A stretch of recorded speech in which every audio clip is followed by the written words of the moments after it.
Reality ये है, क्योंकि सच्चाई देश के सामने है और ये जो लड़ाई है ये राजनीतिक नहीं है, ये कॉन्स्टिट्यूशन की लड़ाई है, कॉन्स्टिट्यूशन को बचाने की लड़ाई है, वन मैन वन वोट की लड़ाई है। इसीलिए हमें साफ प्योर वोटर लिस्ट चाहिए। भारतीय ऑपोजिशन जमातें मोदी सरकार और इलेक्शन कमीशन गठजोड़ के खिलाफ सरापा एहतजाज। भारतीय ऑपोजिशन जमातों ने इलेक्शन कमीशन ऑफिस तक एहतजाजी रैली का ऐलान कर रखा था। मोदी हुकूमत ऑपोजिशन की आवाज दबाने के लिए ताकत का इस्तेमाल कर रही है, ऐसा कहना था राहुल गांधी का, जिनको हिरासत में ले लिया गया है। बीजेपी हुकूमत के खिलाफ एहतजाज, राहुल गांधी और प्रियंका गांधी गिरफ्तार। भारतीय ऑपोजिशन जमातें मोदी सरकार और इलेक्शन कमीशन गठजोड़ के खिलाफ सरापा एहतजाज हैं। तो मोदी को न सिर्फ दुनिया भर में सुबकी का सामना करना पड़ रहा है, बल्कि भारत के अंदर से भी आवाजें उठ रही हैं और ऐसी ही आवाज का ये सिलसिला जारी था। एहतजाज किया जा रहा था, एहतजाजी रैली निकाली जा रही थी मोदी सरकार और इलेक्शन कमीशन के गठजोड़ के खिलाफ।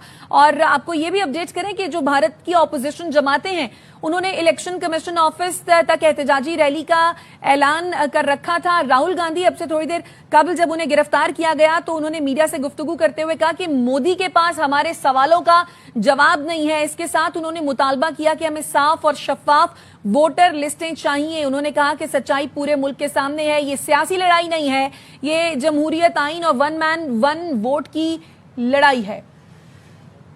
इसी मामले पर बात करने के लिए सीनियर तज्जियाकार डॉक्टर हुमा बकाई साहिबा हमारे साथ मौजूद हैं। हुमा बकाई साहिबा, बहुत शुक्रिया आपके कीमती वक्त के लिए। मोदी सरकार को दुनिया भर में सुबकी का सामना है, वो तो हम देख ही रहे हैं, लेकिन अब अंदरूनी तौर पर भी जो इख्तलाफात हैं सामने आ रहे हैं और उसका हल ये निकाला जा रहा है कि पुलिस आती है एहतजाजी रैली में, जो राहुल गांधी हैं, प्रियंका गांधी हैं, उनको गिरफ्तार कर लिया जाता है। हाँ, तो आपको तो और मुझे तो बिल्कुल भी इस बात पे सरप्राइज नहीं होना चाहिए।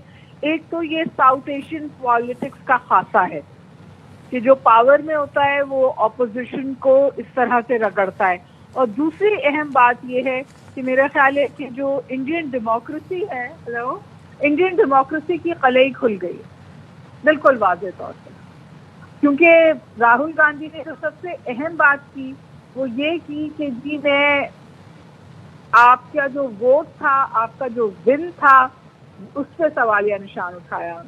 उन्होंने इशारा किया है इस बात की तरफ बिल्कुल वाज़ेह तौर पर कि मोदी ने जो था कुछ जगहों पे इलेक्शन हारा है और उसको मैनिपुलेट किया है और रिग किया है।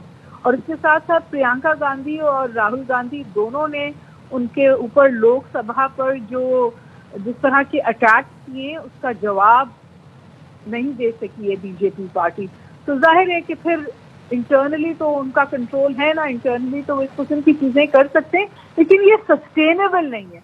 मैं तो जाती तौर से समझती हूँ इस वक्त राहुल गांधी का और प्रियंका गांधी का इस तौर पकड़े जाना इंडिया में उनकी पॉपुलैरिटी को बहुत जबरदस्त टेलविंड देगा, क्योंकि ये बिल्कुल इस बात यानी आप ये कह रही हैं कि राहुल गांधी और प्रियंका गांधी का पकड़ा जाना जो है वो मजीद डिफेम करेगा मोदी को और मजीद पॉपुलर करेगा राहुल गांधी और प्रियंका गांधी को। 200% ये उनके फायदे में जाता है। और हमें नजर आ रहा है कि जो बीजेपी है, जो मोदी हुकूमत है, वो एक गलती के बाद दूसरी गलती कर रही है। इंटरनेशनल फ्रंट पर भी उसने ओवर एस्टिमेट किया अपने क्लाउड को और अपनी सपोर्ट को, और अब इंटरनली भी हम देख रहे हैं कि वो इस खाम ख्याली में थे कि वो कुछ भी कर लें, वो सब they will get away with it. तो मैं तो ये समझती हूँ कि ये एक और ब्लंडर है मोदी गवर्नमेंट की।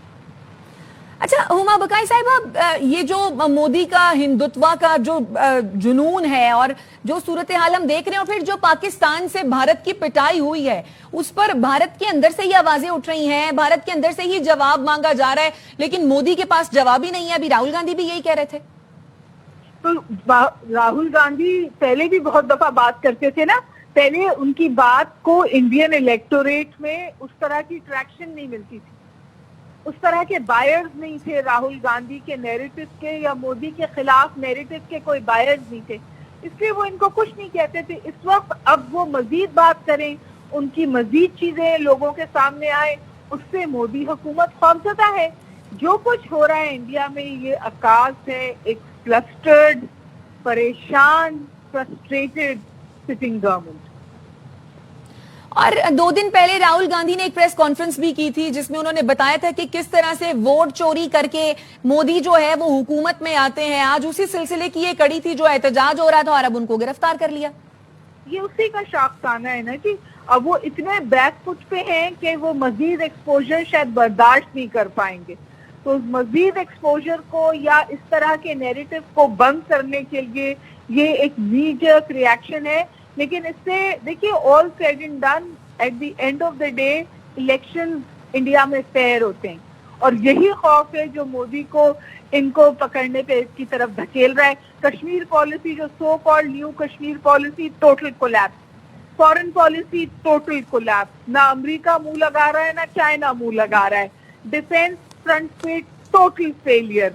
आपने इतने महंगे जहाज खरीदे और सिर्फ सुक्की और ह्यूमिलेशन आपके हाथ आया। ट्रंप ने आपको पब्लिकली ह्यूमिलेट किया है, 1 दफा नहीं, 2 दफा नहीं, 32 दफा।